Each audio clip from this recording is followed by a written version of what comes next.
जी हां, अब राम की लंका भारत का डंका, यानी कि भारत बना श्रीलंका का राम। सुनने में अजीब लग रहा होगा, लेकिन भूख से मरते श्रीलंका के लोगों के लिए भारत भगवान राम से कम नहीं है, क्योंकि भारत श्रीलंका के भूख से मरते लोगों की जिंदगी बचा रहा है। श्रीलंका के नेता तक ये कह रहे हैं कि भारत अगर हमारी मदद नहीं करता तो हम मर जाते। भारत श्रीलंका की ऐसे वक्त में मदद कर रहा है जब उसके खास दोस्त चीन ने भी उसकी मदद से इनकार कर दिया है।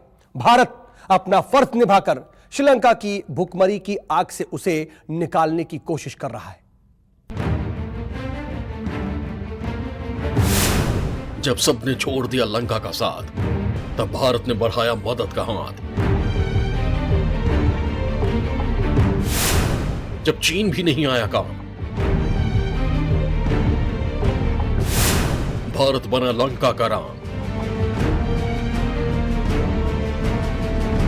लंका की आग बुझा रहे राम, मरते हुए लोगों की जान बचा रहे राम।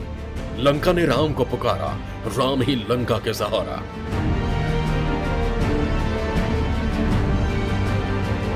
भूख की आग में जलते श्रीलंका के लिए भारत राम बनकर सामने आया है, क्योंकि प्यास से दम तोड़ रहे श्रीलंका के लिए भारत के राम ने मदद के दोनों हाथ खोल दिए हैं। संकटकालीन स्थिति में भारत के द्वारा श्रीलंका को मदद किया जाना भारत की एक स्ट्रेटेजिक नेसेसिटी भी है। जिस तरीके से चाइना श्रीलंका में अपने प्रभाव को बढ़ाने की कोशिश कर रहा है, श्रीलंका को चाइना ने जिस तरीके से अपने कर्ज की जाल में लगातार फंसाया है, उससे ये स्पष्ट रूप से दिखाई देता है कि आने वाले समय में भी चाइना श्रीलंका को और अधिक अपने कर्ज की जाल में फंसा सकता है। ऐसा देखा गया है कि जो उपनिवेशवादी और विस्तारवादी चाइना है, वो ऐसी संकटकालीन स्थितियों का एक्सप्लॉयटेशन करता है और जो इकोनॉमीज संकट में होती हैं उन्हें फर्दर लोन दे करके उन्हें और अधिक अपने डेब्ट ट्रैप में फंसाता है। जिस चीन की गोद में बैठकर श्रीलंका झूला झूल रहा था, जिस चीन के साथ श्रीलंका कलबैया कर रहा था, वही चीन श्रीलंका को भूख की आग में धकेलकर हाथ सेंक रहा है। आग में जलते श्रीलंका ने चीन को आवाज दी तो चीन ने पलट कर भी नहीं देखा। चीन की मदद का इनकार करने के बाद श्रीलंका ने लिया ईश्वर का नाम, पुकारा राम राम राम। लंका की पुकार पर भारत दौड़ पड़ा और लंका के राम बन भारत ने श्रीलंका को भूख की आग से निकालना शुरू कर दिया है। भारत ने जनवरी से ही श्रीलंका की मदद करनी शुरू कर दी थी। भारत ने श्रीलंका को $2.5 बिलियन की आर्थिक मदद दी। 3 फरवरी को $500 मिलियन का लाइन ऑफ क्रेडिट भी साइन किया।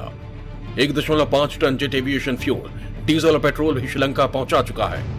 मई महीने तक मदद की 5 और खेप श्रीलंका पहुंचेगी। इसके साथ ही $1 बिलियन की खाद्य सामग्री, दवाएं, जरूरी सामान भी पहुंचाया जा रहा है। इसके अलावा भारत ने श्रीलंका को $2.4 अरब की एक और आर्थिक मदद दी है।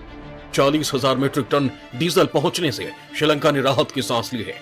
भारतीय डीजल पहुंचने से पहले से ठप पड़ी जरूरी सप्लाई शुरू हो गई है।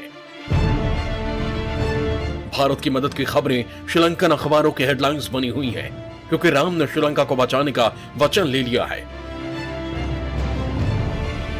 आने वाले समय में श्रीलंका की सरकार को अपनी फिस्कल मैनेजमेंट पॉलिसी को पूरी तरीके से ओवरऑल करने की आवश्यकता होगी, उसमें गंभीर सुधार लाने की आवश्यकता होगी। और चाइना के कर्ज के जाल में श्रीलंका जिस तरीके से हाल के वर्षों में फंसता जा रहा है, उसके ऊपर श्रीलंका को गंभीर रूप से विचार करना होगा और अपने आप को चाइना के कर्ज के जाल से निकालने के लिए कदम उठाने होंगे।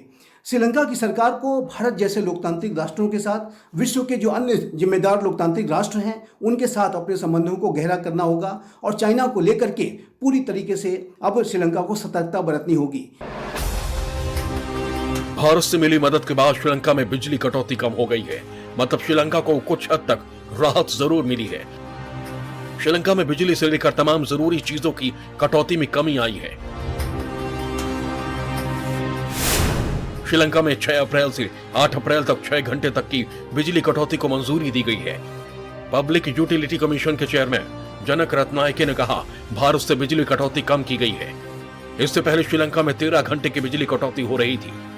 भारत अगर ये मदद नहीं भेजता तो श्रीलंका अंधेरे में डूब चुका होता। श्रीलंका में भूख से अब तक मौतों का आंकड़ा बढ़ गया होता। भारत की मदद से श्रीलंका धीरे धीरे पटरी पर लौटने की तैयारी कर रहा है। राष्ट्रपति ने श्रीलंका से राष्ट्रपति शासन भी हटा दिया है। भारत से श्रीलंका पहुंच रही मदद से श्रीलंका के लोगों में जिंदा रहने की हिम्मत बढ़ गई है। हालांकि श्रीलंका में प्रदर्शन अभी भी जारी है। अभी भी लोगों का गुस्सा सरकार के खिलाफ फूट रहा है।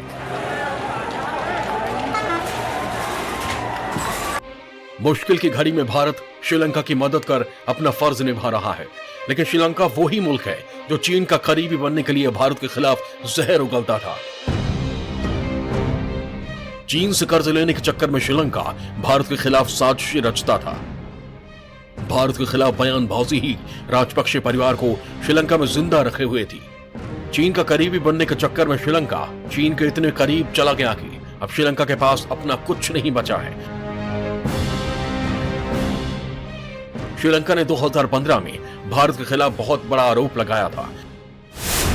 2015 में महिंद्रा राजपक्षे जब चुनाव हार गए तो उन्होंने चीनी मीडिया को इंटरव्यू देते हुए कहा था कि मैं ये चुनाव हारा नहीं हूं, मुझे ये चुनाव रॉ ने हराया है।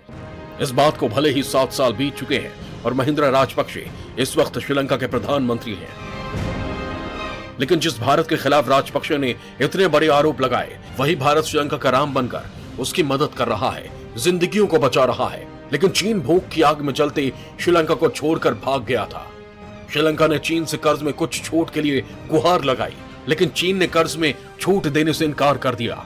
चीन के इस चाल के खिलाफ श्रीलंका के लोग जमकर विरोध प्रदर्शन कर रहे हैं। साथ ही अपने अन्नदाता अपने राम यानी भारत का दिल खोलकर शुक्रिया अदा कर रहे हैं। नमस्कार, मैं हूं मानक गुप्ता। अगर आपको हमारा ये वीडियो पसंद आया हो तो इसे लाइक और शेयर जरूर करें और हाँ, हमें सब्सक्राइब और फॉलो करना ना भूलें ताकि आप देश और दुनिया की कोई खबर मिस ना करें।